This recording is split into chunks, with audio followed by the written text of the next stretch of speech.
Hey guys, LevelCap here, and welcome to This Week in Gaming, your weekly news recap on everything going on in the world of video games. And this week we got a first look at Battlefield 6's post-launch roadmap. EA got bought in a major deal, like the entire company. Xbox raised Game Pass pricing to astronomical levels, and much more.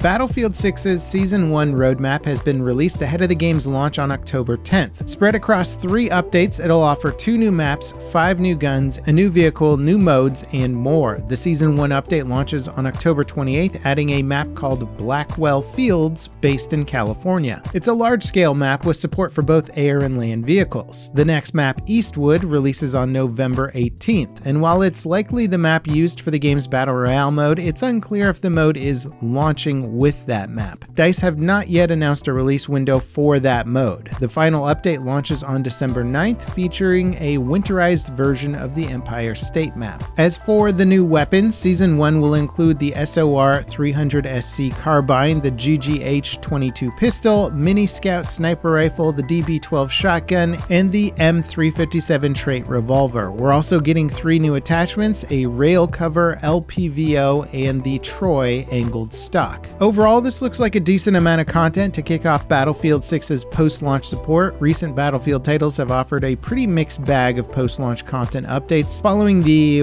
anemic live service of Battlefield 2042, which offered more map reworks than actual new maps. Just about any sort of consistently new content seems like it'll be an improvement over past titles. In news that might affect the future of Battlefield, EA has been sold for $55 billion to the Public Investment Fund of Saudi Arabia and 2 private equity firms, Silver Lake and the Jared Kushner-founded Affinity Partners. As part of the deal, EA's shareholders were given $210 per share, which is a 17% bump from the company's highest stock value ever. And while the deal could give EA more flexibility now that they aren't a public traded corporation trying to provide a yearly return on investment for shareholders, the deal also saddles the company with $20 billion of debt. Insider reporting suggests the investors behind the deal will attempt to use AI to cut development costs, but industry analysts are predicting layoffs, studio closures, and IP sales. Xbox dropped a bombshell on Game Pass subscribers this week. They announced a 50% price hike for Game Pass Ultimate, raising the price from $20 to $30 a month. PC Game Pass also increased in price by 37%, going from $12 a month to $16.49. Beyond the price increase, Xbox renamed the Standard and Core plans as Premium and Essential. Those plans have been slightly reworked to include or exclude certain in-game rewards. Notably, the 10% discount on Call of Duty points for Game Pass subscribers has been removed for all Game Pass tiers. Obviously, the price hike stirred the ire of gamers around the world, leading to the cancellation page for Game Pass accounts crashing under the load. Price hikes for Game Pass have been expected, and we've seen small upticks here and there, but this is a pretty substantial increase and could pretty much end the best deal in gaming Microsoft and Xbox have cultivated. For reference, Sony PlayStation Plus Premium subscription is now almost half as much as Game Pass Ultimate per month. The Call of Duty Black Ops 7 beta might not be going as smoothly as hoped. Reports of Day 1 cheaters are running rampant on social media. Videos of cheaters using aimbots and wall hacks in the beta are circulating, and many players say they fell victim to cheaters in their very first match of the beta. It's not unexpected to see cheaters in a Call of Duty game. Even the betas have historically had cheaters, but seeing them spring up in mass almost immediately is a bit concerning. Activision is going after the cheaters who have been publicly outed and have already issued permanent bans for the offenders.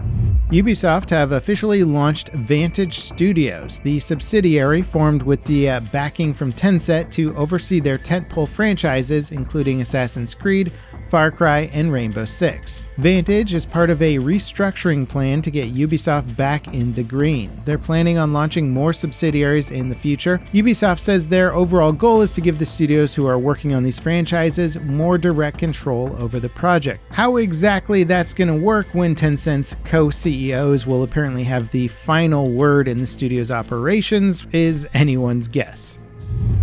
The creators of the Amnesia horror franchise, Frictional Games, are teasing their next title. They released a teaser trailer following an alternate reality game experience hosted on a website dedicated to the game's location. It appears to be a psychological thriller game set in a strange hotel. And while fans of the studio have pointed out some Easter eggs from Soma, which is one of this studio's previous games, this looks like it's going to be a completely original concept. They most recently launched Amnesia: The Bunker, which was set during World War I and featured a semi-open world that gave players more freedom than past Amnesia titles. The indie hit medieval city builder called Manor Lords is getting its first major update since about 9 months ago. The city builder was a breakout success, but updates and new content have rolled out slowly enough to cause recent reviews to turn more negative. That said, the update looks incredibly massive. There's a huge update for AI-controlled players and towns that should make them react more naturally and organically. There's a brand new progression system, tons of additional depth added to things like maintenance, productivity, population growth, and more. There's also new maps and other content to check out. The one gotcha with this update is that previous saves won't work. You can try the beta version of the update on the game's experimental branch for now, ahead of its full release at some point in the future.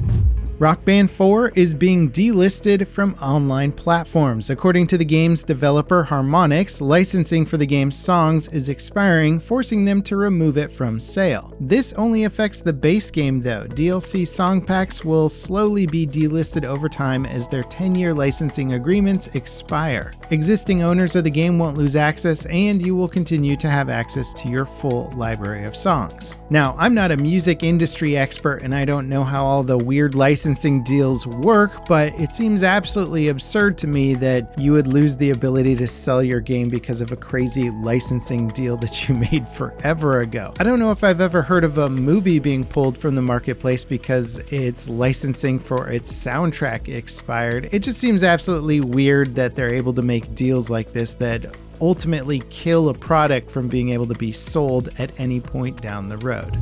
In our final story this week, a remake of Halo Combat Evolved is apparently in development at Virtuous Studios, the same team behind the recent Oblivion remake. Nothing has been announced officially, but leaks suggest the project is utilizing a hybrid game engine approach. The engine used for Halo Reach will handle gameplay, and Unreal Engine 5 will be used for visuals. This remake could also end up being the first Halo title to launch on PlayStation consoles.